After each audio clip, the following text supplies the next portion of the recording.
Welcome to Hoovie's Garage, the dumbest automotive channel in all of YouTube, and I'm inside of my luxurious 2010 Lincoln Town Car that I really like, but I'm probably not going to keep for much longer, along with a lot of cars in the Hooptie fleet that I thought I'd never sell, but I'm ready to let go of for many reasons, but the number one reason is so much change is happening, just in general with the world, with the country, with people's outlook on life, and then much more, localized with me. One of them is for an amazing reason, and that's why all of my cars are outside and they actually can't go into my garage right now. I don't really have access to it for its intended purpose, which I'll get into in a little bit, and go through and put hands on every single one of my cars as a Hooptie fleet update to talk about what I'm keeping, what I'm selling, how things are going.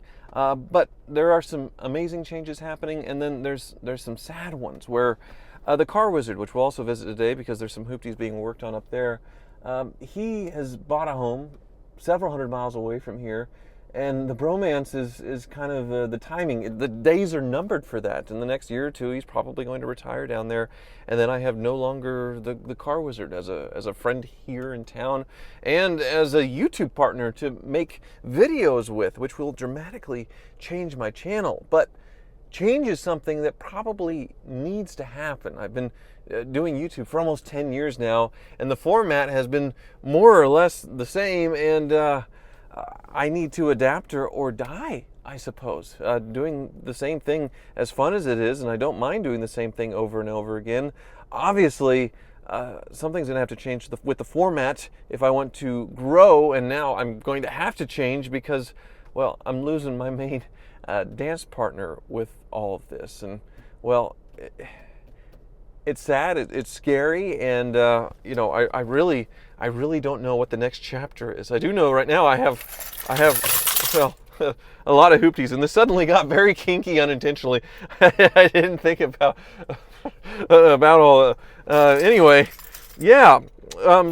So why don't we go through all of the Hoopties, visit the car wizard, and really, I'm open to suggestions. I know I'm not that talented of a wrench, and I did put a couple lifts in my garage, and I've been trying to get more into wrenching, but as you all know and can see, I am just absolutely terrible at it. And I mean, I could bring in experts for different vehicles and help work on them in my garage and film all of that and continue. Of course, the Car Ninja's still around, but this is a lot to maintain without a car wizard. And not only that, I mean, a Ferrari, Bugatti, and SLR, McLaren, Aston Martin, all these fancy things.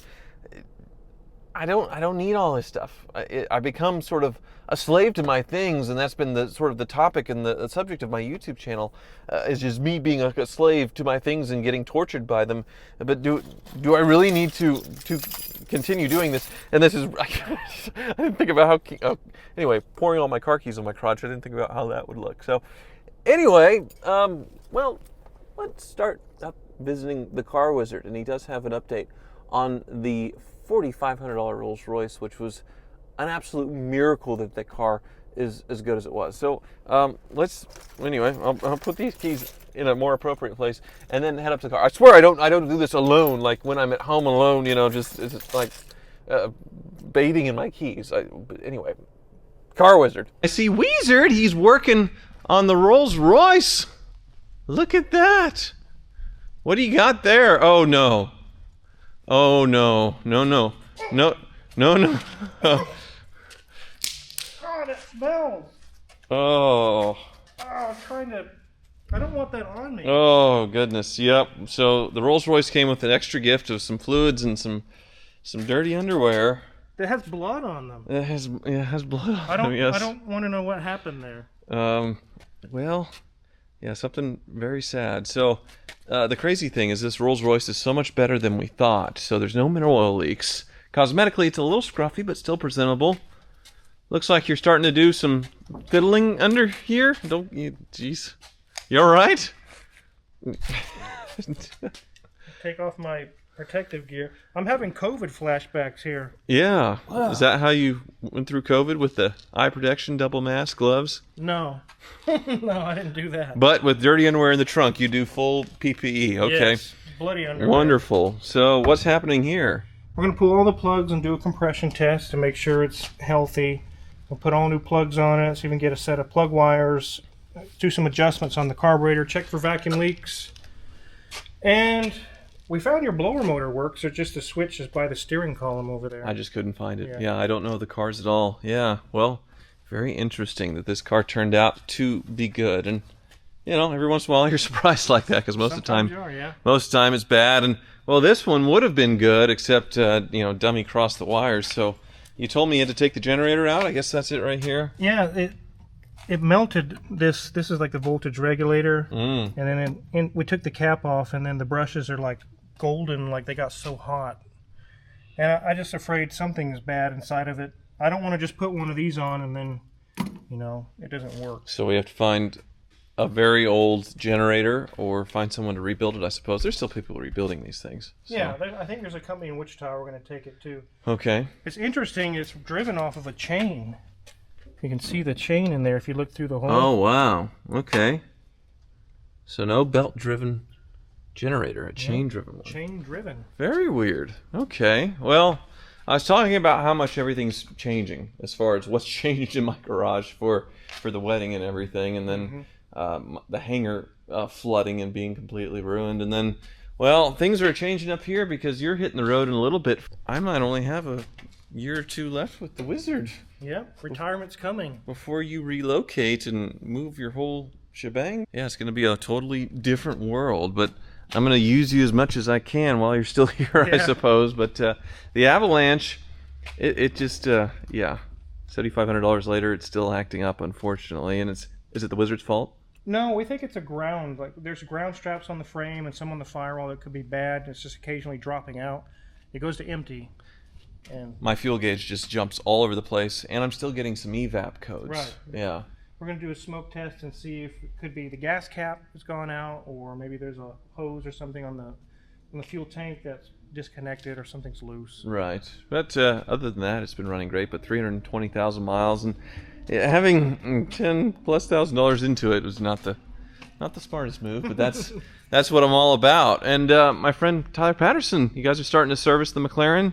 Yep, we got the oil filter kit in, and it's quite an ordeal to even get to the engine. Isn't this crazy? So the McLaren GT, it's a big storage area in the back to where you can't see the V8, and all the panels are off here. Yes. And when I came in, Daniel's son was crouched inside of here, just kind of crouched over, and that's the little hole to get to the oil filter right there. The oil filter's right down in there. That's all this, he said, about an hour to get to the oil filter, and then you have to take these side panels off and everything else to see the engine. And then the lower panels have to come off as well. If you needed to go deeper, you have to take, like you said, the side panels off to get these panels off. You know, people made fun of the Porsche Boxsters, what Jenny drives, because you're not able to see the engine, but really it's just opening up the top and then a really easy panel, 5 or 6 bolts, and boom, there's the engine. This is a little bit more, huh? Quite more involved, yes. Yeah, well, fill it with oil here. But I do like this car a lot. I don't know. What do you think? You've been looking at it for a shop for a week? It is cool. It really is. When he starts it up, it sounds amazing. It's a cool car. Yeah. Well, okay. I'm going to head back over to the shop. All my cars are outside because I can't pull them back in. It's all still ballroom. Oh yeah. We got the chandeliers and it's very, very goofy. So anyway, thanks, Wizard. 5 years ago, I lost my grandmother, who really was my best friend, and it happened right at the beginning of the COVID pandemic. Now, obviously, losing a relative is hard at any time, but with COVID, it was just so much worse. Lockdowns made funerals impossible, along with finding comfort and support with your friends and family. And since I was raised like most guys my age to keep things sort of bottled up, I never really dealt with it. And it wasn't just mourning the loss, it was also the guilt for not visiting her more towards the end, or taking a more proactive role in her health. I just sort of felt like I let her waste away in a nursing home, and they didn't catch a really easy to find melanoma on her head that they could have taken out.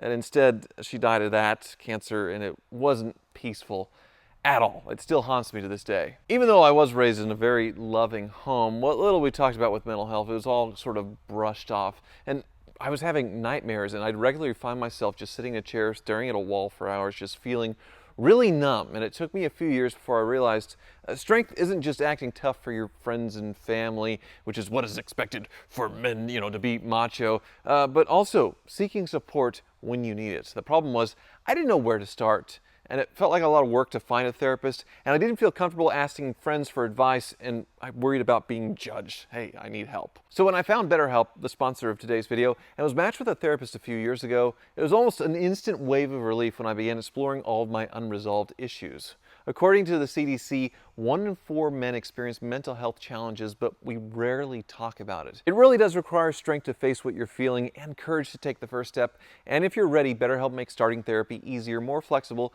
and judgment-free, so you can begin your mental health journey on your own terms. A therapist will listen, ask questions, and help you see things from new perspectives. They can help give you advice and techniques to make positive changes in your life. BetterHelp is the sponsor of today's video, and they're on a mission to make starting therapy easier. Fill out a questionnaire, and you will match with a therapist in as little as a couple of days. Easily switch therapists anytime at no extra cost if it's not the right fit. And with over 7,000 reviews and a 4.3 rating on Trustpilot, BetterHelp is a platform you can trust. So click the link in the description or go to betterhelp.com/Hoovie'sGarage and get 10% off your first month of therapy. So this is where many of the Hoopties are, right outside the house, doing their own little Hoovie concours here in the circle, and wedding guests parked their cars, and so many cool things came as well, but I couldn't have them inside. Unfortunately, I was kicked out of the garage, and well, you saw the hangar, an absolute total mess. But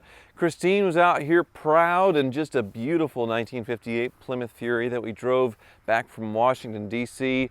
A lot of fixes at the Wizard, but it's doing fantastic. The 49 Cadillac, it should have been gone a long time ago. I've sold this thing, I don't know, 2 or 3 months ago, and of course, on the day of my wedding, about an hour before we get married, the transporter called up with a thick accent, broken English, and said, "Hey, come get car in 15 minutes."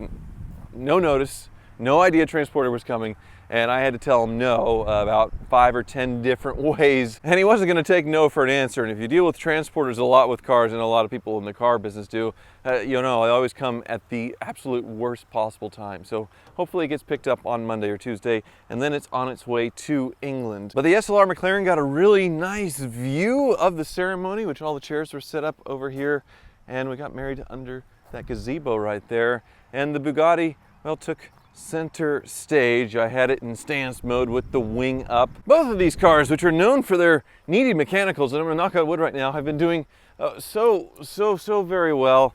And it's amazing that I have this Dream 3 exotic lineup right here as far as the SLR McLaren, 617 horsepower, 5.4 liter V8, built by McLaren. The Bugatti Veyron, this is unbelievable. And the gated manual Ferrari 599, which just an amazing machine, 700 horsepower Enzo V12 under the hood, and yeah, that gated transmission under there. Now the Maybach 62, this is kind of a shocker, but I've been toying with the idea of selling this one because this is the first time this car has been out in 6 months. I need to go get its brake recall done. It's having the warning light, which is still covered under warranty. And suspension bushings are supposed to be coming from China, but they were canceled once in the tariff war, and now supposedly they're coming, but I think I might owe a tariff. They might be caught up in customs. I'm not sure what's going on. I'll check on it here next week. The Aston Martin, it was pretty fun to have it here because this is a car that Ed Bollian, Freddie Hernandez, and I, all three of us have owned this car at one point. Ed brought it in from Colombia, the country, probably owned by a drug lord, fixed a bunch of things. Freddie fixed some more things, and the car wizard just fixed a few little minor things, serviced up, and it's back, and just a gorgeous, gorgeous car. And of course, Brosnan's last Bond car, not this exact one, but one just like it. I know people hate on the transmissions with these things, but it's such an exotic experience for way less money than those three over there. But here's a pretty big reveal. My Amola red cars are back, so the Shorty Sporty 740 IL has been all detailed up, and it looks absolutely fantastic. Oh no, I left the windows down and tree stuff is sort of blown into these things. They were freshly detailed. That's sort of a bummer, but the paint came out great. Everything just stunning on this really rare spec of the greatest generation of BMW 7 Series for sure. And Car Ninja got the clown shoe done, the flooded clown shoe, and got it over to detail. The bumper repainted, the headlights buffed out, and this thing came out unbelievably well. A car that was going to get junked because of hurricanes, the water line up to about here, new seats and a bunch of modules and things, and it's all fixed up. I guess the starter, the alternator, but yeah, only about $17,000 into this car, I guess 18 with the detailing and the paint, for an S54, so a later M3 powered clown shoe, which is just an absolute steal in this fun color. So really thrilled with that. Back here is April's garage, strange creation. I guess she bought it this way, but it started life as a Buick Regal, and then it was given a El Camino rear and a Grand National nose. So they call it the Grand Camino. It has G and X wheels on it. Looks really cool, but really goofy at the same time. April loves El Caminos and Grand Nationals. The Buick GNX is her ultimate dream car, and this one, well, it's not even close to that, but it is pretty dang darn cool. I think the build process, yeah, in here in the back, you can see how it started as a normal Regal coupe. So yeah, that's April's weird thing, and well, this is my weird thing, Cadillac Escalade. So this one, 16,000 original miles on it. Last year, 2006, with the factory accessory 22-inch wheels on it. Basically brand new in the wrapper, in white diamond tri-coat, and well, it was a pretty crazy deal with this, trading all of those cars, including my Eldorado, and trading the Eldorado for like, you know, 13, 15 grand, and then it's selling for $50,000 at auction by the dealer who bought it from me. But, you know, nobody would have guessed that. It is what it is, but I am very happy with this time capsule machine. And it's actually served a practical purpose at this point, which was kind of surprising. Since it's never really hauled anything before, we needed a big flat space to haul the wedding dress that was freshly pressed and you know, didn't need to get dirty or, you know, damaged or wrinkled or anything. And this was the perfect transportation device, especially with that rear shelf folded down into the cabin so somebody could watch it. Right now I need to return the tuxes, so that is what is back there. But I haven't been able to pull any of the cars inside yet. That's why they're outside overnight, and well, some junk has gotten inside as far as spider webs and tree leaves and things. But oh look, another storm on the horizon. The rain has just been unbelievable, but yeah, you can see why I can't put any of my cars inside yet, so I'm gonna have to move some stuff. Now there are a few more Hoopties over here. We have the Evo 10 that was sort of marking the end of the parking area so people could still sneak back there. And then this was sort of the wedding hero car. It was decorated with flowers, the 46 Chrysler, and it's back from the mechanic shop, and a lot of money spent on the brakes from a professional who does restorations like this, and it is driving fantastically. And look at this. The Lamborghini tractor decorated like it's won some kind of Grand Prix or something like that. Just so goofy, but so cool at the same time. We had a display in here showing the history of the farm and the property, all the old photos, which we've uncovered over the last few years owning this house. It was originally settled in 1870, this farm here. This house built around 1895. That chicken coop may be older, so a lot of history here. Boy, a lot of trash in the back of the trucks too. The Dakota running great. The 72 Ford still doing its job, hauling stuff to the dump, which I'll make another load here in the next day or two. But yeah, let's go look at the repurposed Hoovie's garage. Are you ready? Now you're gonna see why I lost my garage. It has become a ballroom, and this is the aftermath of it. Instead of being Hoovie's garage, it's Hoovie's wedding reception venue, which pulls it off pretty well, actually. They temporarily hung all these chandeliers and all these drapes from the ceiling. We sat over 150 people inside of here, had the dance floor where the hero light is, and yeah, what a goofy thing. The band up there in the loft where we film April's garage. What's supposed to be the gas station has become the bar, and it was amazing. It was the best night of my life for sure. And there were some Hoopties in here, some of the, I wouldn't call them the second string Hoopties, but much more Hoopties. I mean, I even had the 240D actively leaking very black oil as we're doing this very fancy reception. Apollo 911, the Jurassic Park Jeep, all of them just looking very regal in this really goofy thing. But All these cars doing great. The 240D definitely needs transmission mounts in addition to the motor mount, so that'll make it more fun. Probably shifter linkages as well. Apollo 911 starts up every time I ask it to. It's very well behaved. No air conditioning though, so that has leaked out. The Jurassic Park Jeep, well, it's stuck in low range, so I need to get that down, get it fixed, maybe the next time Potter comes by. But I'm gonna skip, I'm gonna go over to this side, and there's one that I kind of have to hide a little bit because that's not something you're supposed to see yet. It's for a car trek. The Ford Lightning pickup truck, as far as I know, is doing great. Frank Sinatra came back. It's finally behaved itself, and, well, let's see. It's not dripping anymore. It's not dumping transmission fluid, so that transmission swap really did the trick. The M6 is back for $9,000 and doing great. I think it's going to go to Van Gogh next and get the stone chip treatment similar to the Imola Red cars, which, yeah, I can't wait to see that. The pace car, gotta admit, this is one that I'm probably going to be selling soon, and that's because I really want to get a Corvette again since selling my 1962 Corvette, and that would go a long way to getting, well, something really nice. Or the dream Corvette for me is the C6 ZR1, but that may not happen. And this was the head table right here, so April 9 front and center, so my first car front and center, 1985 500 SL, like it always is. And April's Grand National sitting right behind us, which we kind of kicked off our relationship in this car. Bought it at Barrett Jackson Palm Beach and then drove it to Key West. So very important car to us. But this is the car that is going to Arizona, and that's where we're going to pick up this video because obviously I can't tour you with the mood lighting and all of this, and I have to move quite a few tables to get it out, so we'll just wait until we get to Arizona to show you the Abarth and why I had to buy this and why it's really the only fun car I could buy to have in Arizona. Welcome to the Love Shack in Cave Creek, Arizona. My sugar mama wife bought this house with her Chicago house money. She's always wanted a place in Arizona, but the angle I'm going with is my sugar mama wife bought me a house in Arizona. But the downside is the very small garage. So my Escalade that I've had for almost 4 years, well, takes up the lion's share of the space inside, barely fits in there, and then you have to have your trash cans inside, and that is why the Fiat 500 Abarth is the perfect choice for a fun car to have in Arizona, just because of the size. And when I have the kids come, it does have a back seat, a usable one at that. And as you can see with the trash cans, it just barely fits. A Corvette wouldn't fit, an M3 wouldn't fit. So the options were very limited. And this sort of goes back to my 3-car solution 10 plus years ago. I had an Escalade, I had the Abarth, and I had my grandmother's 500 SL.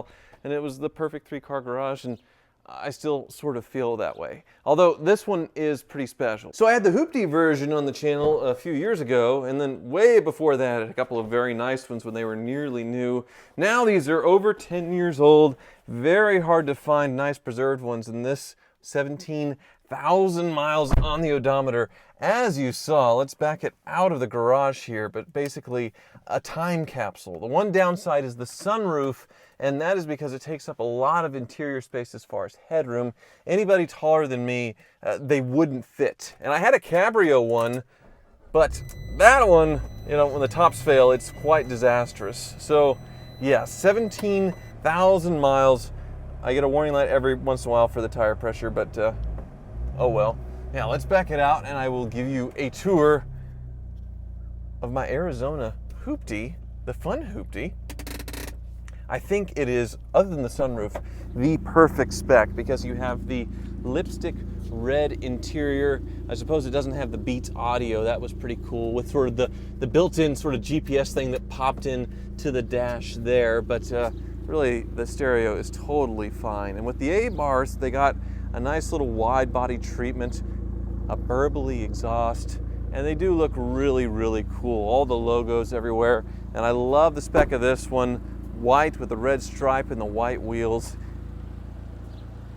and only 17,000 miles on it, so it just looks brand new. These are starting to get some collector interest, sort of instant classics, since they quit making them. Now it's just an electric version sold in the United States, and they're starting to go up in price. They're starting to get back up to their original MSRP. So I got this one for $15,000, and I do feel like that is a great deal for a time capsule version. And sure, you can get an absolute junker for $5,000, and well, it'd still go down the road just fine. But you know, I wanted something that when I came down to Arizona, it would start, it would work, and I know that's a lot to ask for an Italian car, but well, really, it's not that much of an Italian car.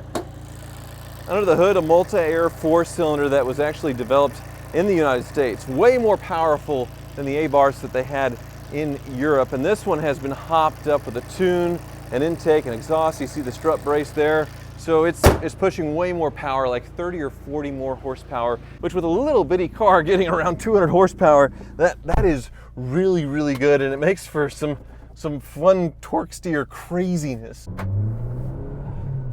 I love the noises this thing makes. It has the best sounding exhaust of any cheap car, well, when new, and I think still to this day. As far as the fun, the look, it feels Italian and fancy enough for around $25,000 when new, and now for $15,000. I can't think of much better to buy, especially with the limited size parameters.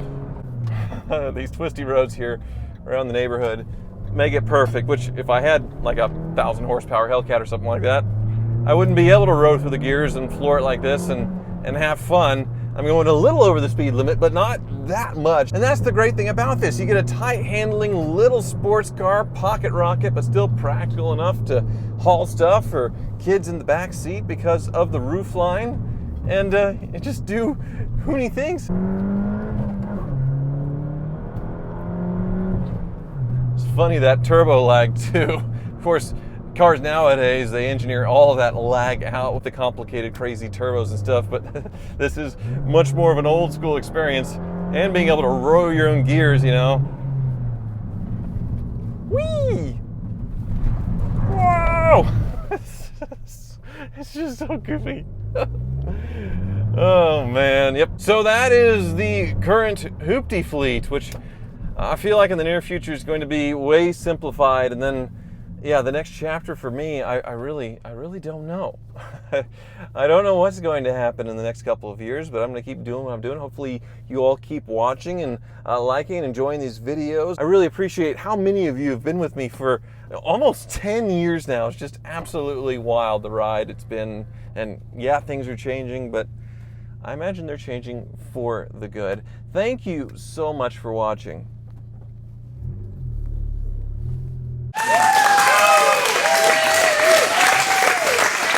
Well, first and foremost, you have to start this off right with welcome to Hoovie's Garage. We literally are at Hoovie's Garage. So, I've never got the chance to attend the Ed Bolian School of Lecture, but I'll try to wing it and do the best I can. I'll keep it short and sweet. But my name's David, car wizard, if you guys don't know me, and my beautiful wife Jenny is here. I'm married for 22 years.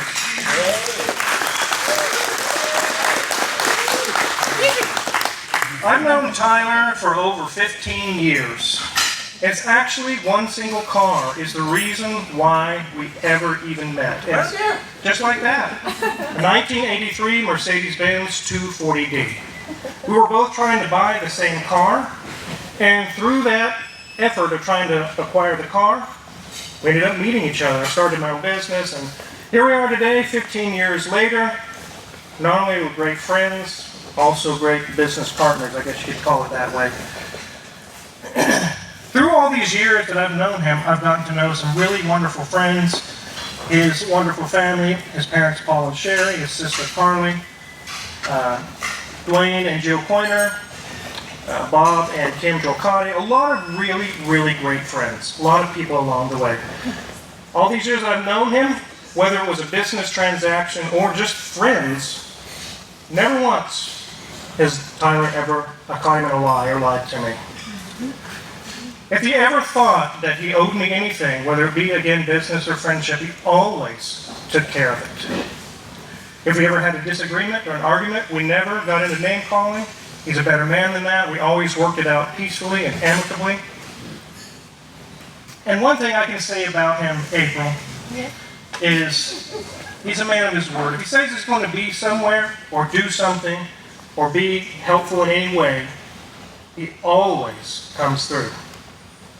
So those are a lot of wonderful qualities I see about Tyler. I see a lot of those same qualities in you, April. But you have, I believe, a supernatural gift. There was a spot in Tyler's life, it was kind of, he was in a dark cloud, he was in a dark place. Some of the friends here tonight that are here with me, we all talked amongst one another and wondered what could we do to help pull him out of that. We never did come up with any answers, but I can say, April, you single-handedly, which we thought was impossible, brought back the Hoovie that I've known for so many years. A smile on his face, a vigor in life. You alone with your own abilities. I don't know what abilities they are. Again, I think they're supernatural. But you were able to do that, so I wanted to thank you for that. I also wanted to thank you, Tyler, for your friendship over the years. If it wasn't for Tyler, there would be no Car Wizard. He's the one that gave me the gentle nudge to say, hey, you need to try out this YouTube thing. You should really get into it. And here we are years later. It really has been a blessing in our lives. And these guys here, Ed Bolian, Freddie Hernandez, big over a million subscriber YouTubers. So all of that through Tyler is for me. So I just mentioned all those qualities with you two. Those are some of the things that me and my wife have shared over the years, the characteristics we've had that have led us to be, this November, be married 22 years. So I see many, many, many bright years to come. And I wish you guys well, and I think this is a wonderful event. It's just beautiful. You guys did an excellent job, and the band sounds amazing. Let's give them a round of applause.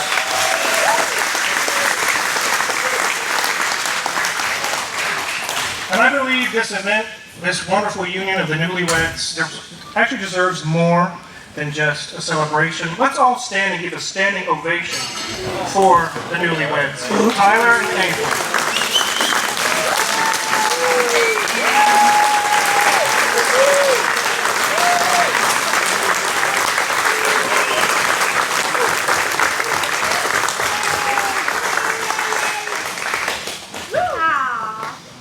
And that's all I had.